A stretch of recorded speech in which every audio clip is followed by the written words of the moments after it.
여러분 오늘도 잘 견디고 계십니까? 김영준의 뉴스파이터입니다. 비가 오는 초복입니다. 어떤 아이가요?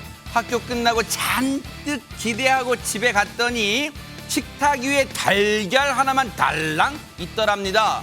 엄마, 삼계탕은? 하고 물으니 먹어도 그 달걀이 결국 닭 된다?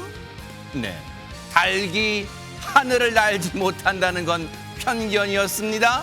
삼계탕 가격이 지금 하늘을 날고 있습니다.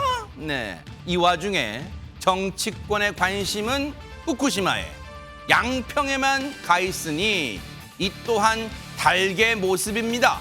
황당무계. 네, 7월 11일 화요일 김명준의 뉴스파이터, 이 비를 헤치며 힘차게 달려가 보도록 하겠습니다.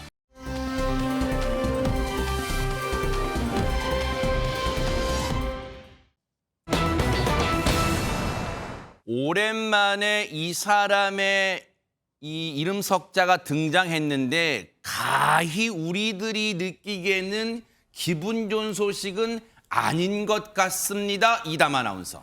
네, 고 최진실 씨의 딸 최준희 씨가요, 주거 침입으로 본인의 외할머니를 신고했다는 소식입니다. 이 외할머니인 정옥숙 씨에 따르면요, 경찰에 체포된 후에 지난 9일 새벽 1시쯤에 경찰서로 연행이 됐고 그곳에서 약 5시간 정도의 조사를 받았다고 합니다. 아니, 주거 침입으로 외할머니를 신고한다. 다른 사람도 아니고. 그리고 일단 어쨌든 그 신고로 인해서 5시간 경찰 조사를 받았다는 거예요. 그러면 이건 이 얘기는 실제로 경찰이 출동했다는 얘기예요, 박성배 변호사님? 그렇습니다. 외할머니 정옥숙 씨 주장에 따르면 지난 6일 외손자 최한희 씨가 3박 4일 집을 비우게 됐다고 외할머니가 집에 와서 고양이를 좀 봐달라고 부탁을 해왔다고 합니다.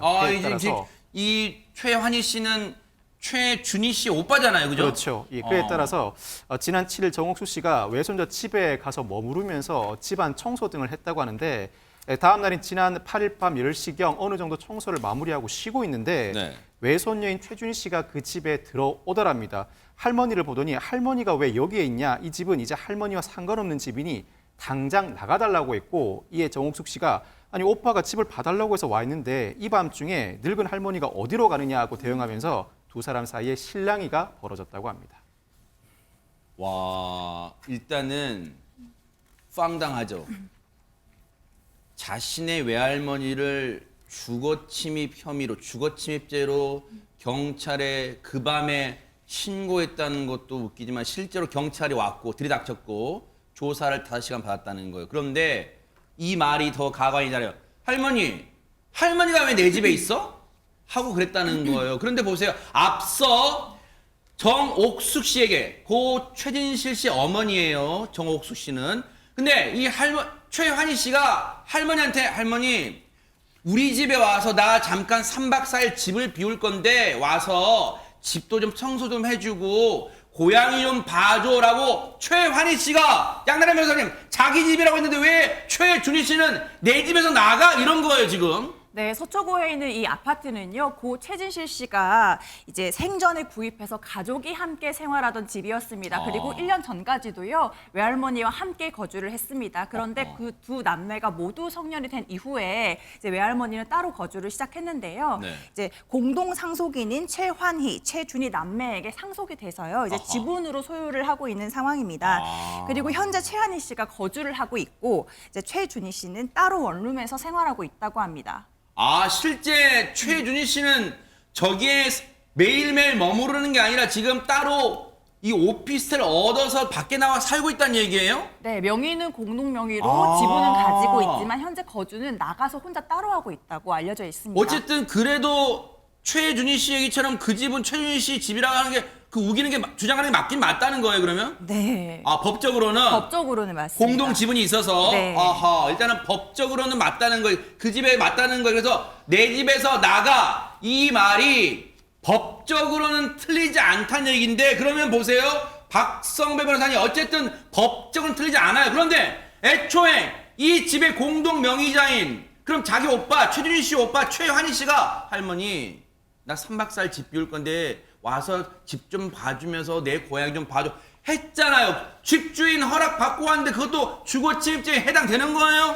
통상 이와 같은 신고가 접수되면 현장에 출동한 경찰은 법적으로도 다툼의 여지가 있고 가족 간의 문제다 보니 현장에서 굳이 입건을 하지 않고 종결하는 경우가 대부분입니다. 정의 어느 일방이 법적 문제를 삼고 싶다면 추후에 따로 보소를 하라고 안내하고 종결하는 경우가 많은데 이 사안에서는 실제로 긴급 체포가 돼 조사를 받은 것으로 알려지고 있습니다.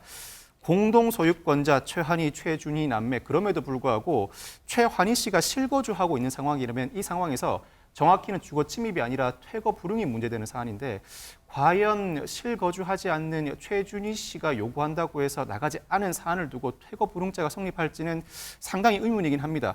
경찰이 입건을 했다면 그 이유는 그럼에도 불구하고 최준희 씨가 최환희 씨가 실거주하고 있는 이 집에 수시로 드나드는 등 실거주권자로 볼 수 있는 지위에 이르렀다고 판단했거나 퇴거 불응이 아닌 또 다른 범죄 혐의가 포착되었기 때문이 아닐까 추정해 봅니다. 저간의 사정은 좀 더 알아볼 필요가 있겠지만 어쨌거나 저쨌거나 이 상황만 놓고 보더라도 하재근 평론가님, 손자가 할머니 좀 와줘, 나 잠깐 집 비울 건데 청소도 좀 해주고 내 고양이도 좀 봐줘. 손자네 집에 지금 청소하러 갔다가 집 봐주러 갔다가 지금 고소까지 당하게 된 정옥숙 씨 외할머니 심경은 지금 어떨까요, 진짜? 그러니까 이 외할머니의 심경이 정말 제가 내막은 모르지만 우리가 겉으로만 봤을 때는 정말 참담할 것 같은데 이 정옥숙 씨가 뭐라고 그랬냐면 조사를 받았다는 거예요. 경찰서 가서 경찰서 4층에서 5시간 동안 밤샘 조사를 받았다. 이렇게 얘기를 했거든요. 네. 그 조사를 받고 나오는데 당장 죽고만 싶었다. 너무나 속이 상해서 이틀 동안 아무것도 먹지 못하고 울기만 했다. 네. 이렇게 심경을 밝히기도 했습니다. 아니 요거 하나 체크해 볼게요. 박성배 변호사님 경찰 출신이시니까 그 이제 정옥숙 씨는 표현을 그렇게 했습니다만 밤샘 조사가 가능해요? 어떻습니까? 밤샘 조사가 현재는 금지되어 있습니다. 네. 그럼에도 불구하고 밤샘 조사를 실시하는 경우는 당사자가 동의하는 경우 다시 경찰서에 출석해서 조사받는 것 자체가 싫다. 이 자리에서 조사를 해달라고 요구할 경우에는 당사자의 동의를 받는 경우에 한해 밤샘 조사를 진행하기도 합니다. 네. 일단은 심경이 천갈래 만갈래 찢길 것 같아요. 외할머니 정옥숙 씨 입장에서는요. 관련해서 저희가 직접 고 최진실 씨의 어머니이자 지금 최환희, 최준희 이 손자 손녀의 외할머니인 정옥숙 씨의 얘기를 직접 들어봤어요. 저희 제작진이 같이 한번 들어보시고 이어가 보도록 하겠습니다. 자기가 지방을 간다고 할머니 집에 와서 고양이 밥도 좀 주고 집 좀 봐줘 그렇게 하더라고요. 그래서 몸이 아프고 그냥 웬만하면 그냥 못해 이러고 싶은데 말이 안 나오더라고. 갔지요. 소리 돌리고 막 청소하고 뭐 닦고 먼지 털어내고 입고 간 옷이 다 젖었어요. 막 아주 빨고 이제 이불도 빨고 그냥 할 일이 너무 많아서 좀 쉬려고 하는데 누가 배를 삐삐 눌러더라고요. 15분 지나갖고 들어오는 거예요. 한이 왔니? 이랬더니 쑥 들어오는데 보니까 손녀야. 최준이 댁이 왜 여기 앉아있냐고 나보고 그러는 거예요. 할머니는 이제 남이야. 나하고 남이야. 그 남의 집에 와서 앉아있니? 나가래요. 다짜고짜. 한이가 오라고 해서 와가지고 뭐 여태 일하고 기운도 하나도 없고 이 밤중에 어디로 가라고 못 나간다고 이랬더니 그냥 바람같이 슝 하고서는 또 나가대. 한 20분 되니까 문다는 소리가 막 들려요. 웅성웅성하고. 그러니까 경찰이에요. 신고받고 왔다는 거예요. 정옥숙 씨, 그러니까 최준희 씨의 외할머니인 정옥숙 씨가 전한 그날의 상황은 이렇습니다. 물론 정옥숙 씨의 주장일 수 있어요. 여기까지 들으면. 그래서 저희가 그런 생각이 들잖아요. 이담 아나운서. 그러면 왜 외할머니를 최준희 씨는 고소까지 하는 지경에 이르렀을까요? 최준희 씨도 입장을 밝혔습니다. 최준희 씨는 사실 외할머니와 갈등이 좀 보였던 바가 있는데요. 이전에도요. 할머니와의 갈등은 미성년자일 때부터 시작됐다라면서 미성년자일 때 내 몫의 재산을 할머니가 건드리면서 시작됐다라고 밝혔습니다. 하지만 돈이 중요해서가 아니라 횡령을 하니까 신뢰가 무너진 것이다라고 이야기를 했는데요. 네. 그러면서 이제 할머니의 주장이 먼저 이제 보도가 됐는데 일부 사실과 다르다라고 주장하는 부분들이 뭘까요? 있었습니다. 일단 할머니가 경찰에 이제 체포된 이유에 대해서 경찰의 퇴거 명령에 불응해서라기보다는 집 주인이 나가라고 하니까 집에서 나가야 한다고 경찰이 설명을 하자 이 여경에게 욕을 하고 밀쳤다. 그래서 긴급 체포됐다라고 밝힌 게 하나 있고요. 또 그날도 내가 남자친구랑 갑자기 들이닥친 것처럼 보도가 나갔는데 그건 사실이 아니다. 집에 사실 방 하나를 사무실로 쓰고 있다고 해요. 그래서 그 집에 갔는데 할머니가 있어서 경찰을 불렀고 나중에 남자친구와 함께 들어간 것이다 라고 입장을 밝혔습니다. 일단 이래서 어떤 사안에 대해서 양측의 입장을 다 듣는 게 중요한 게 보세요. 정옥숙 씨의 주장과 지금 최준희 씨의 주장이 상당히 다른 부분이 지금 포착이 되고 있어요. 김현주 평론가님. 그러니까 그 고 최진실 씨의 딸이죠. 최준희 양의 말을 빌려서 제가 이제 그 말을 좀 옮겨보자면은요. 보이는 게 전부가 아니다라고 이야기를 했다는 거예요. 네. 할머니가 나의 재산을 계속 빼돌리고 오빠만 챙겼다라는 이야기를 평상시에 했고 네. 외할머니가 돈을 빼돌리는 것을 눈치를 챘다는 거예요. 그래서 내가 어른이 되면 재산 관리를 직접 하겠다 이렇게 이야기를 하니까 너는 그렇게 돈독이 올랐냐 라면서 험한 소리를 할머니가 하셨다라고 본인 입장을 밝히기도 했었습니다. 그러니까 종합을 해보면 물론 이 종합도 어떤 결론적인 건 아니지만 최준희 씨 얘기는 오래전부터 자신이 어렸을 때부터 할머니와의 안 좋은 감정이 켜켜이 쌓아왔고 엊그제 일어난 일은 그 하나에 불과 그 과정에서 일어난 일에 불과하다. 이것이 마치 내가 정말로 뭔가 폐륜적 행동을 한 건 아니다. 그렇게 보도가 되고 있는데 심히 지금 불편한 심기를 지금 내비치고 있는 것 같아요. 그런데 지금 최준희 씨와 외할머니 정옥숙 씨와의 갈등 앞서 말씀드린 것처럼 어제 오늘 일은 아닌 걸로 여러분도 알고 계실 거예요. 왜냐하면 그동안 이런저런 보도로 가끔씩 보도가 된 바는 있어요. 그런데 이 해당 사건을 취재한 기자와 또 저희가 한번 통화를 해봤어요. 저간의 사정을 좀 더 면밀히 들여다볼 수 있을까요? 같이 한번 들어보시고 이어가 보도록 하겠습니다. 준이하고는 오전에 통화를 했는데 일단 할머니가 어떻게 할지 좀 검토를 좀 해서 대응하겠다라고 얘기를 하더라고요. 제가 보기에는 돌아올 수 없는 다리를 건넜다. 저는 그렇게 봐요. 준이 형이 어려서부터 현재까지 갈등이 계속 반복돼 왔어요. 그 외손자인 화이는 할머니랑 같이 거의 살았고, 그 준이 양은 이모 할머니란 분하고 어렸을 때 많이 살았어요. 그런 어떤 그 성장 과정도 있고, 준이 양은 좀 적극적이고 본인의 주장이 강하고, 할머니는 말을 안 듣기 때문에 얘기하다 보면 좀 이렇게 옷걸이를 이렇게 가볍게 이렇게 훈육 차원에서 됐다 그러는데, 준이 양은 그런 것조차도 자신은 굉장히 강압적으로 느껴졌고 폭력처럼 느껴졌다라고 말을 하니까. 물론 아이에 대해서는 꽃으로도 때리지 말라고 했기 때문에 글쎄 옷걸이로 글쎄 툭툭 가볍게 때렸다는 의미인지 강희롱 지금 기자의 얘기가 말끝이 정확치는 않았기 때문에 이 외할머니가 어렸을 때 준희 씨가 어렸을 때 옷걸이로도 이렇게 훈육차에서 툭툭 쳤다는 건지 단언할 수는 없지만 어쨌든 이게 올바른 훈육 방식은 아니라는 게 일단 요즘 우리가 분명히 느끼는 거고, 그게 최준희 씨한테는 뭔가 강압 그리고 뭔가 자신에게는 굉장히 미워하는 감정으로 느껴졌다. 지금 이렇게 보고 있는 것 같은데, 지금 양나라 변호사님, 근데 이게 뭔가 강희롱 기자만의 느낌이 아니라 실제 과거에 최준희 씨가 SNS를 통해서 이런 거를 슬쩍슬쩍 내비친 적이 있다면서요. 네, 맞습니다. 최진희 씨는요, 지난 2017년에도 SNS를 통해서 어느 날 외할머니와 크게 말다툼을 하다가 외할머니가 저를 옷걸이로 때리고 하셔서 필사적으로 막았다. 그런데 제 손을 무셨고, 그래서 지금까지도 오른쪽 손가락 사이에는 흉터가 남아있다라고 얘기하면서요, 학대가 있었다는 듯한 이야기를 여러 차례 SNS에 게시를 했습니다. 아하. 그런데 당시 아동학대 혐의로 경찰 조사가 진행됐고 혐의점이 발견되지 않아서 당시 경찰은 내사를 종결한 바가 있는데, 그러면 우리가 앞서 말씀드렸지만 어떤 사안에 대해서 이쪽 주장 양측의 주장을 듣는 게 중요하다 그랬잖아요. 그러면 이 부분에 대해서 외할머니 정옥숙 씨는 어떤 입장일까요? 뉴스파이터 제작진이 들어봤습니다. 같이 한번 들어보시고 이어가 보도록 하겠습니다.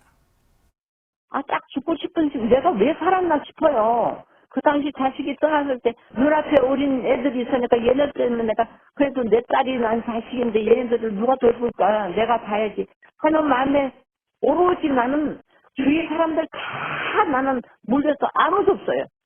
지금 아는 사람이 내 주위에 한마디도 없다니까. 친구도 그냥 그래가지고 15년 동안을 길러놨더니 고등학교 졸업하고 성인 됐다고 저렇게 나를 갖다가 세상에 20살 딱 됐다고 가지고 있다가 땡 하면은 가져 그리고 주는 사람이 어디 있어요 세상 순지에.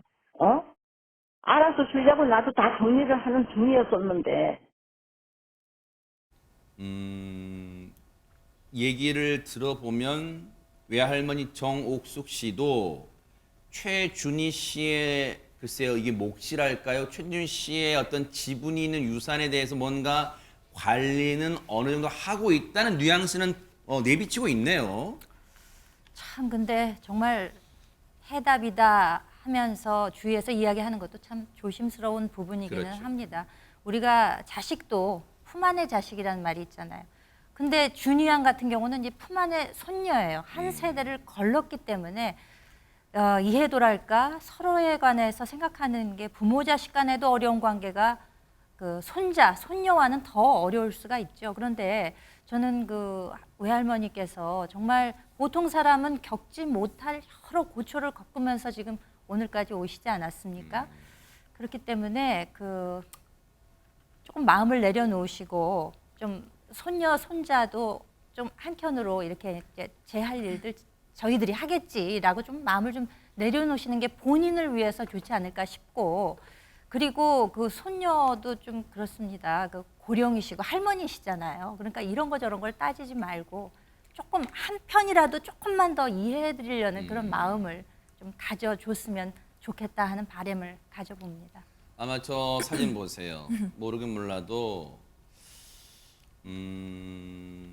엄마, 이 남매의 엄마 최진실 씨의 길 때 이럴 때 이제 아마 남매가 같이 모여서 저렇게 아마 저게 또 10주기 때 모인 때라는데 이 남매가 나란히 또 다정하게 귀옛말 나누고 저러잖아요. 바로 저 모습을 하늘나라에 있는 최진실 씨가 바라는 걸 아닐까 싶어요. 감히 제가 남의 집안일이지만 얘기를 드리는 거예요. 최진실 씨가 지금 하늘나라에서 가슴을 치면서 너무 원통하고 정말 참담해하면서 지켜보지 않을까요? 얘들아, 그리고 엄마, 제발 평탄하게 화목하게 살아줘. 그래야지 내가 하늘나라에서 마음 편하게 있지. 이 말을 지금 하고 있지 않을까요? 그런 생각을 감히 해봅니다. 앞으로는 안 좋은 소식보다는 이 가족에게 좋은 소식으로 저희가 좀 전해드린 기회가 오기를 간절히 바라보도록 하겠습니다.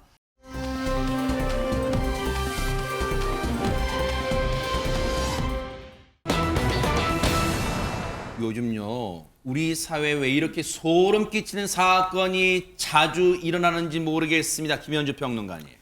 남편도 죽였어요 라는 제목이 있죠. 세상에 소름 끼칩니다.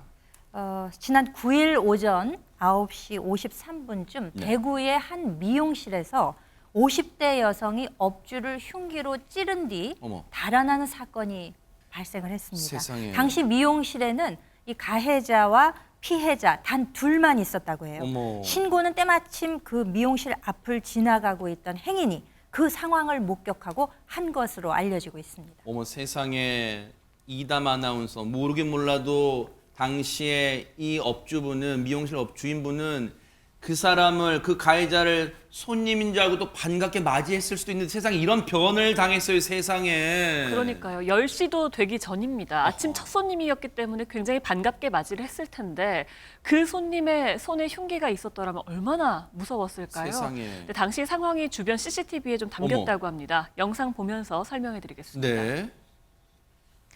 앞치마를 두른 여성이 지금 쫓기듯 거리로 뛰어나오죠. 피해자 마침 도로에 정차하는 저 차량을 보고요. 네. 이 승용차에 달려가서 뒷문이라도 어머머. 열어봅니다. 네. 타서 좀 몸을 피하려는 것 같죠. 하지만 어머머. 열리지가 않습니다. 아이고, 아이고. 그때 나타난 이 여성, 어머, 50대 세상에. 가해 여성입니다. 아이고. 피해자 깜짝 놀라서 도망가고요. 필사적으로 이 여성을 따돌려 보지만 어머. 따돌려지지가 않고 이를 도와주려 갔던 바로 이 여성도요. 저 여성의 손에 들려있던 흉기를 보고는 도망갑니다. 어머 저 흉기가 어머 세상에. 보다 못한 한 남성이요 쇠막대기를 들고 나오자 그제서야 저 가해 여성 뒤돌아서 현장을 떠나는데요. 이 현장을 떠나는 모습을 보고서야 피해자 힘에 부친 듯 차에 기대어 섭니다. 영상만 봐도 지금 오금이 저리던 상황이에요. 당시에 주변에 있던 분 얘기 좀 들어보시고 이어가 보도록 하겠습니다. 이놈 소리가 막 들리더라고요. 그래서 나와보니까 또 피가 흘리면서 막 신고해달라고 하더라고요. 그 마지막 한숨을 쫓아. 당시에 피를 흘리고 있었다. 출혈이 있었다는 것은 일단 공격, 이 흉기 피습을 당했다는 걸로 추정해 볼 수 있는데 일단 근데 주변 분들이 도와주니까 영상 보니까 현장에서 도주했어요. 지금 아직 못 잡은 겁니까? 그럼 박성배 변호사님. 아닙니다. 검거됐습니다. 사건 직후에 가해자는 미용실에서 50m 떨어진 곳에 주차된 차를 타고 도주했습니다. 그렇지만 1시간쯤 뒤에 자신의 집 주차장에서 경찰에 검거됩니다. 그런데 조사 과정에서 충격적인 사실이 드러납니다. 뭔데요? 가해자가 어제 남편도 죽였다라고 진술을 합니다.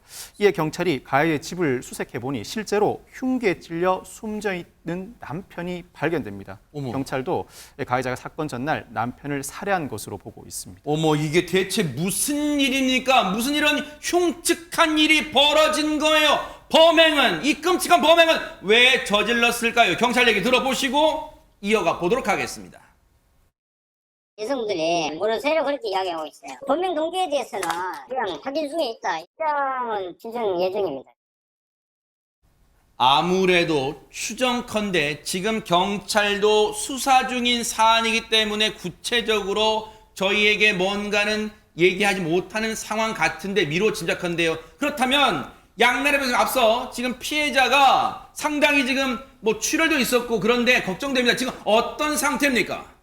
네, 상처를 입은 미용실 업주는요, 병원으로 옮겨져서 치료를 받고 있고 정말로 다행히 생명에는 지장이 없는 것으로 아하. 밝혀졌습니다. 네. 경찰 관계자에 따르면요, 피해자는 가해자와 전혀 모르는 사이다라고 진술을 한 것으로 확인이 됩니다.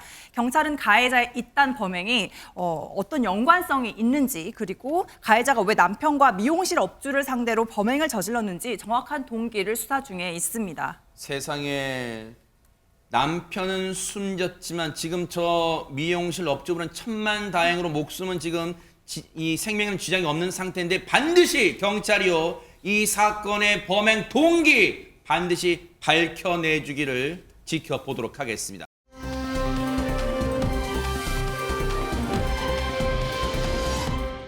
자 그런가 하면 요즘요 희한합니다. 왜 이런 차량 추락 사고 얘기가 자주 들리는 걸까요? 박성배 변호사님. 인천 서구의 한 아파트 단지 내 놀이터에서 아빠와 어린 딸이 한가롭게 그네를 타며 놀고 있었습니다. 그런데 그때 갑자기 하늘에서 SUV 차량이 떨어집니다. 어머. 아빠가 어린 딸을 안고 보호했고 다행히 부녀는 무사했지만 차량 탑승자들은 다치거나 숨졌습니다. 어머. 제 말로는 믿기지 않을 이 사건 영상으로 확인해 보시겠습니다. 대체 무슨 일이에요 이게 대체? 아파트 놀이터 쓰러진 나무와 울타리 등 사고 잔해로 아수라장이 된 어머, 모습입니다. 어머. 추락한 SUV 차량 역시 앞 범퍼와 유리창이 모두 부서지면서 세상에. 형체를 알아보기 힘들 정도로 파손됐는데요. 대체 이 차량이 어디서 떨어졌냐? 놀이터 옆 단지 아파트 지상 주차장에서부터 추락했다고 하는데 어머. 그 높이가 무려 20에서 30m라고 합니다. 아니, 지금 저 사고 상황, 저 상황 사진과 지금 얘기를 듣고도 하재근 평론가님 도저히 지금 믿기지가 않습니다. 대체 무슨 일이 있었던 거예요, 구체적으로? 어제 오후 한 4시 53분경에 인천 서구의 한 아파트 주차장이었었는데 거기에서 70대 운전자가 몰던 SUV 차량이 이게 주차장이면 서행을 해야 되잖아요. 네. 근데 빠른 속도로 운행을 한 거예요. 어머. 그러면서 일단 주차된 경차랑 부딪히고 아, 이게 첫 사진이군요. 첫 예, 사진에. 아하. 경차랑 부딪히고 그 다음에 그 옆 아파트 단지하고 사이에 1m 정도의 벽돌 담이 있었거든요. 어머. 그 담을 뚫고 나간 거예요. 세상에. 그러면서 20m, 30m 정도 아래에 있는 옆 단지 놀이터로 저 자동차가 추락을 한 겁니다. 어머 세상에. 아니, 지금 저 차량이 사고 차량이 지금 추락해서 찌그러진 정도를 보면 정말 종이장처럼 구겨져 있는데 저 탑승에다 아까 어떻게 됐다 그랬습니까? 이담 아나운서. 말 그대로 20-30m 아래로 추락한 거잖아요. 이 차량 안에는요, 70대 남성 운전자가 있었고요. 60대 여성이 함께 타고 있었는데 이 70대 남성은 이마를 다쳐서 병원에서 치료를 받고 있는 중이라고 하고요. 이 동승자였던 60대 여성은 심정지 상태로 급히 병원으로 이송됐지만 결국 숨졌다고 합니다. 사고 당시에 첫 번째로 충돌을 했던 그 경차에는요, 주차된 상태라서 다행히 사람이 안에 없었다고 합니다. 세상에. 그래서 다친 사람은 없었고요. 또 놀이터에서 아까 그네 타고 있던 예. 아이와 아버지가 있었는데 다행히 차가 떨어진 곳과 조금 거리가 있어서 다치지 않았다고 합니다. 아니 근데 저 추락한 차량에 타고 있던 동승자가 안타깝게 숨졌는데 양나래 변호사님, 저 사고가 일어난 시각 지금 주변 상황을 보면 어둑어둑한 시간대도 아니었던 것 같은데 어떻게 이런 사고가 일어난 거예요 진짜? 네, 경찰은요, 운전자가 음주운전을 한 것은 아니라고 확인을 했습니다. 그래서 정확한 사고 원인을 파악하기 위해서요, 목격자 진술, 차량 블랙박스와 주변 CCTV 등을 통해서 혹시 급발진 사고는 아닌지 조사 중에 있습니다. 그런데 아까 사진과 영상에서 보셨다시피 차량이 아주 크게 파손이 됐습니다. 네. 그래서 지금 블랙박스를 찾는데 어려움을 겪고 있다고 합니다. 네. 경찰 관계자는요, 운전자가 치료를 받고 회복하는 즉시 정확한 사고 원인을 파악해 보기로 했습니다. 세상에 어쩌다가 이런 변이 생깁니까 세상에. 아이고, 고인의 명복을 빌겠습니다. 너무너무 안타까운 그런 사고였습니다.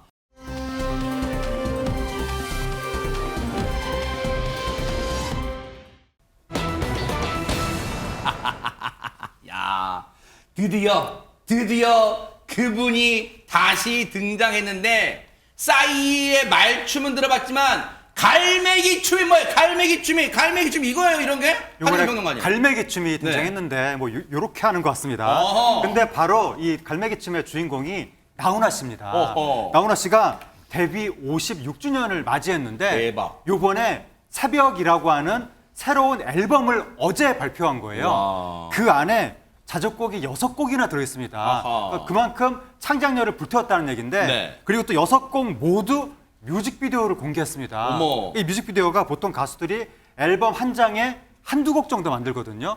대형 아이돌들도 많아야 3곡 정도 만드는데 아하. 6곡을 뮤직비디오를 만들었다는 것은 굉장한 투자를 한 것이고 야. 그 안에서 갈매기 춤도 어허. 선을 보였습니다. 약간 지금 우리 하재근 평론가님 개인기 욕심 내시는 거예요. 계속 슬쩍슬쩍 갈매기 춤하는데 진짜로 똑같은지 하재근 평론가님이 하신 게 안 볼 수가 없죠. 보시고 이어가 보도록 하겠습니다.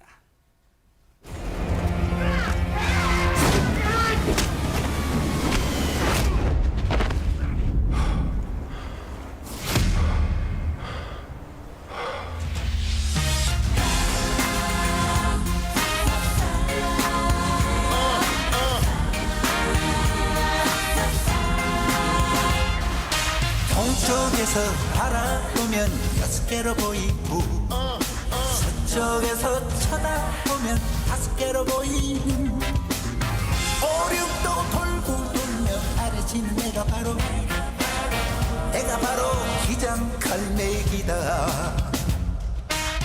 오늘은 해운대에서 사랑을 하고 내일은 영도에서 이별을 하고 내친 김에 과태료도 접수를 한다.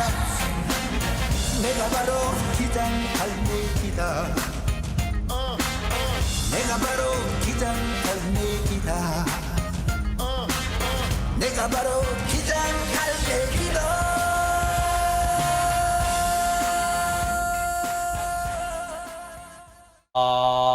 대박 사건. 오, 영상 본 김에 출연자분들하고 같이 한번 put your hands up. 한번 갈매기 좀 따라 한번 해볼까요? 한번. 자, put your hands up. 내가 바로 기장 우리 김일평 평론가님은 너무 서운해요. 안 따라 하시는데요. 네, 어쨌든 기장 갈매기 춤을 봤는데 김현주 평론가님, 네. 가만히 계신지를 제가 여쭤볼게요. 아니 진짜 제가 의심병이 많아서 혹시 저분 그 우리가 알고 있는 나훈아 씨 닮은 꼴 그분 아니에요, 진짜? 근데 너무 젊어 보이시죠? 어허. 그러니까 지금 47년생이기 때문에 77세, 생신이 안 지났으면 76세예요. 어머. 나이가 바뀌었잖아요, 어허. 지금. 와, 정말 대단하시네요. 그러네요. 그러니까 이 나훈아 씨의 인기라고 하는 것은 정말 뭐 그 콘서트 티켓 구매가 열리면 광클해야 되잖아요. 저도 광클을 한번 한 적이 있습니다. 그래서 어머니하고 친구분들을 한번 모신 적이 그 제가 어렵다는 있었는데 걸 성공해요, 대박 사건. 성공했습니다. 와. 근데 저 찢어진 청바지 그리고 저 뮤직비디오에서 나오는 저 자연스러운 모습을 보면 정말 몇 세대를 건너뛰어서 정말 요즘 현역 아이돌과도 마찬가지인 그런 모습을 보여주고 계시기 그러니까요. 때문에 정말 대단하다라는 네. 생각이 들고 이제 부산이 고향이시거든요. 네. 그래서 지난 콘서트 때는 부산 동구 초량 2동 452번지 7통산반 여기가 내 고향이라면서 외치기도 했는데요. 네. 그러니까 어린 시절에는 그 남포동에 있는 자갈치 시장 그리고 초량 2동 여기를 아주 뭐 휩쓸고 다녔다는 그런 추억을 얘기하기도 했었습니다. 아하. 이담 아나운서 뮤직비디오 나갈 때 갈매기 춤 따라 했잖아요. 같이 한번 따라 해볼까요? 그러니까요. 자, 이렇게 갈매기 하시는 춤. 건 약간 손목 스냅을 그렇죠. 아하. 이게 내가 바로 단순히 까딱까딱하면 안 되네요. 네. 이게 유연한 내가 어머 바로 대박 사건. 어머 대박. 이렇게 하셔야 됩니다.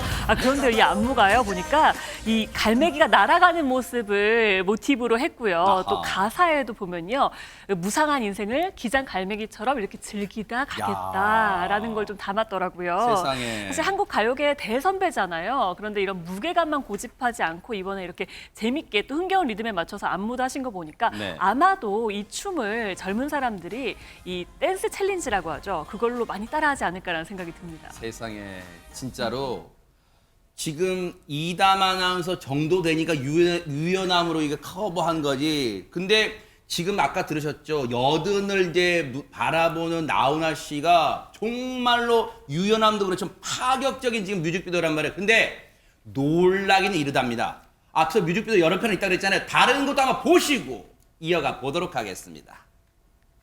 나 없이 못 산다면 꽃 껴놓고 카톡으로 안녕이라네.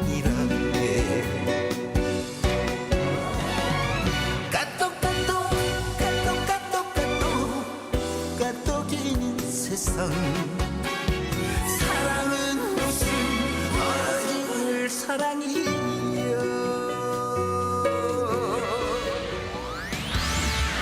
사랑은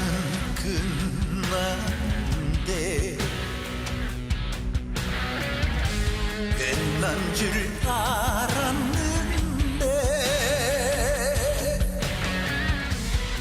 사랑이란 타투인가 지워지지 않는 그림 지울 수가 없는 그림.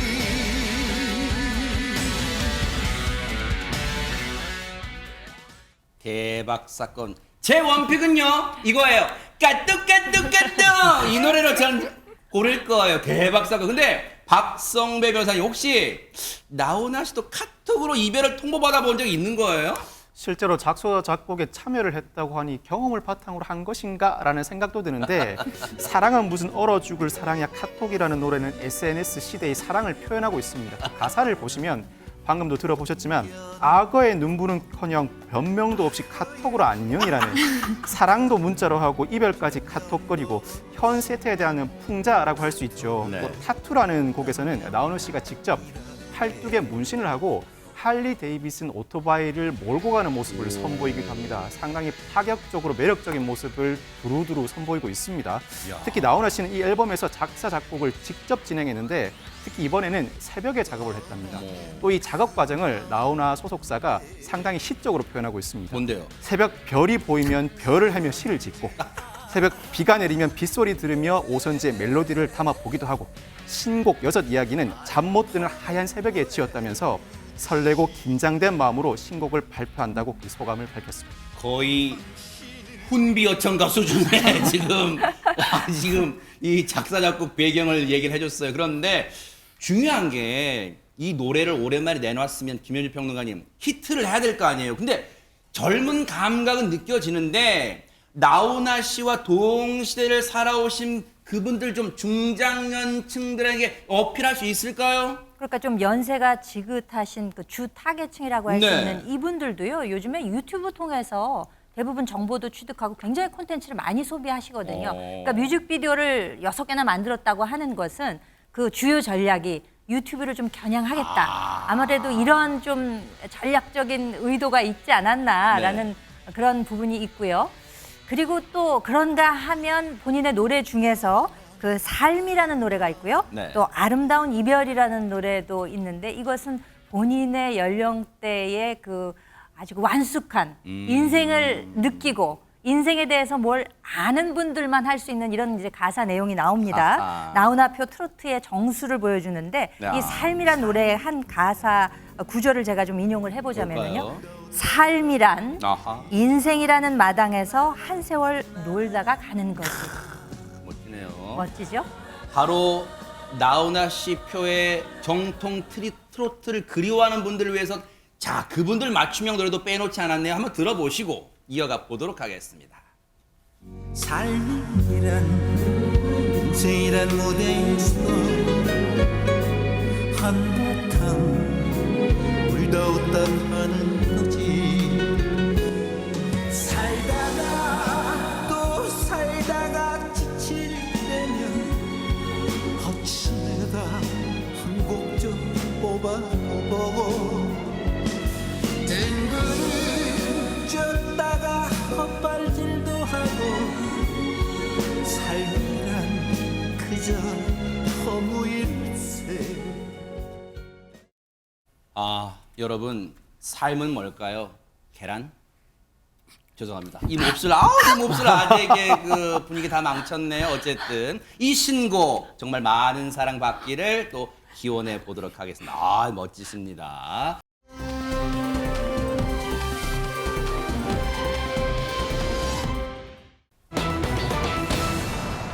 자 분위기 바꿔볼게요. 옥상 창고에서 갑자기 튀어온 남자 대체 무슨 일이 있던 겁니까? 이담 아나운서.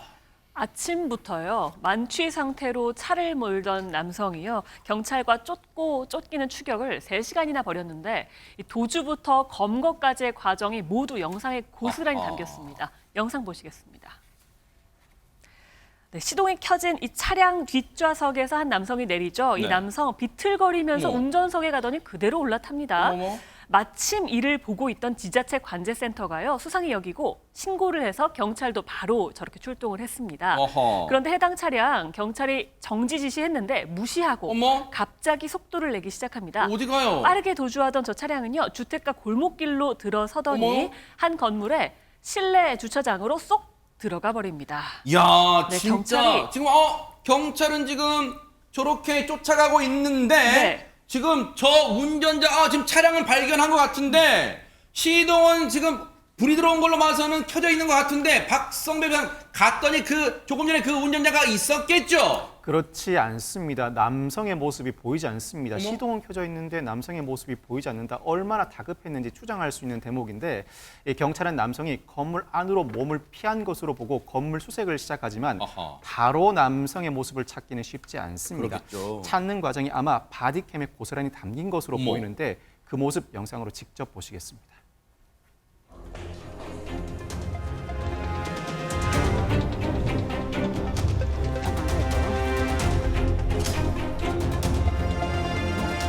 문이 잠겨 있어가지고 문 원래 잠가 놓으세요? 열려 있어요? 지금 잠겨 있는데.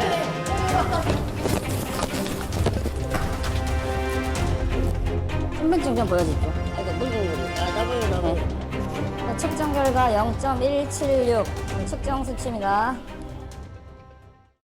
대박 사건 여러분 0.176이면 만만치 양나라 변호사님. 네, 맞습니다. 영상에서 보시다시피 아주 급박하게 잡혔는데요. 신고 후 검거까지 무려 3시간이나 소요가 어머. 됐습니다. 그리고 아니나 다를까 말씀하신 것처럼 만만치였는데요. 아하. 0.176으로 면허 취소 측정 수치였습니다. 아하. 네, 면허 취소될 수준으로 술을 마셔놓고도 이제 경찰차를 보니까 무서워서 달아난 게 음흠. 아닐까 하는 생각이 듭니다.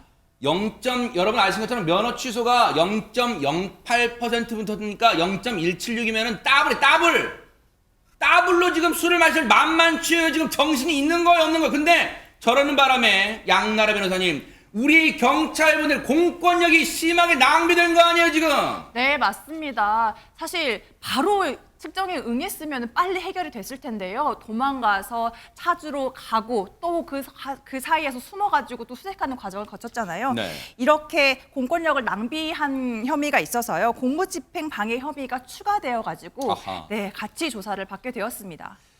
매번 뉴스파이터가 말씀드리지만요, 좀 이 땅에서 음주운전 4글자가 좀 사라졌으면 좋겠어요. 좀 술 마시면 절대 핸들이 작동하지 않고 시동도 안 걸리는 좀 그런 장치가 보편화되기를, 하루빨리 보편화되기를 좀 기대를 해보도록 하겠습니다.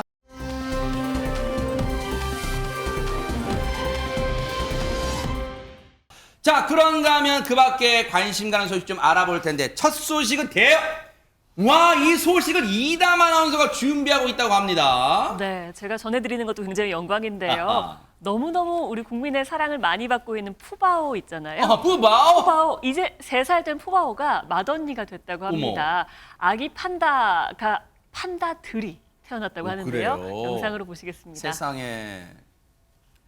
네, 지난 7일이었습니다. 푸바오의 엄마인 아이바오가 우리 속에서 출산이라는 인고의 시간을 아이고, 견뎌내는 고통스러워하네요. 중입니다. 아이고. 많이 힘들어하죠. 새벽 4시 52분쯤에 진통을 시작한 지 1시간여 만입니다.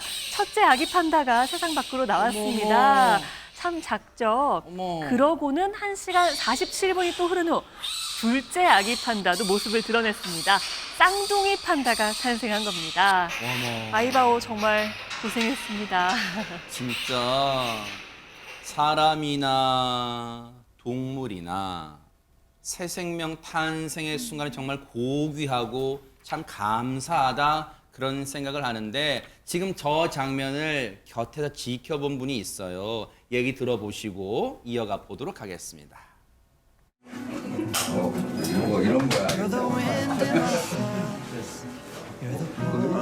감사합니다. 어제 혼자 차례로 근무를 하다가 그 아이바오가 딱 아기를 낳는 순간이 너무 감격스러웠어요. 진통하는 과정, 양수 터지고 분만하는 과정 이렇게 지켜보면서 너무 감격스러워요.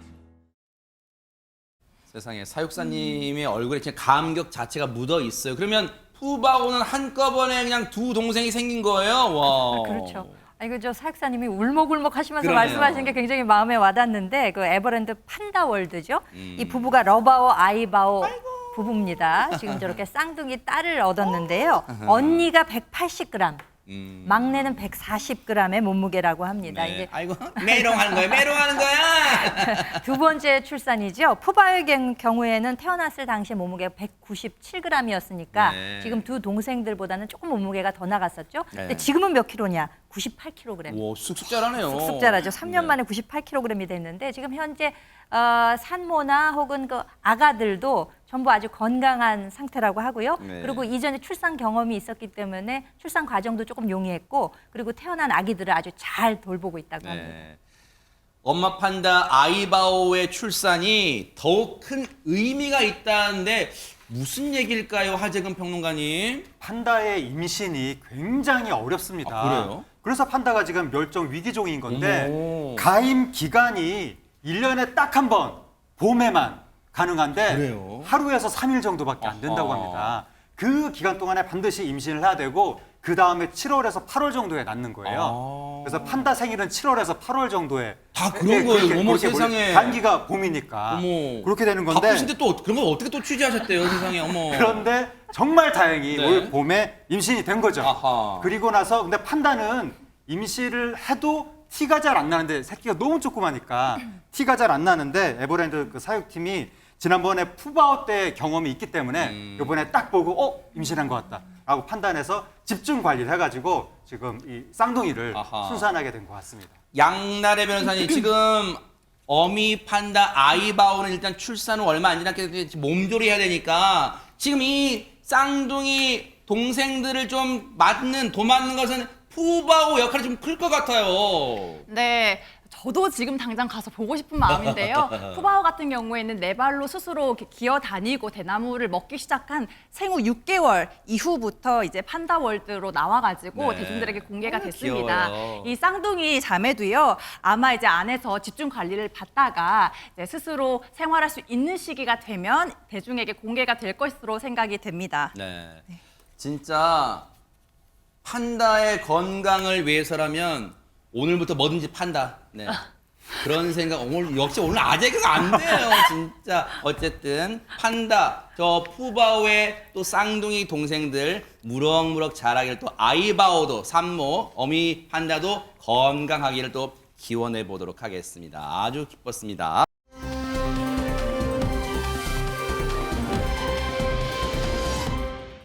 오늘의 클로징은요, 서울 은평구에 사시는 박선영 님이 제게 직접 보내주셨습니다. 읽어드릴게요. 5살 딸을 둔 맞벌이 엄마입니다. 고맙게도 아이는 친정 엄마가 봐주십니다. 아이고, 감사하네요. 며칠 전에 늦은 퇴근 후에 피곤해 지쳐 소파에 누워 있는데 딸이 다가와서 이러는 거예요. 엄마, 힘들지?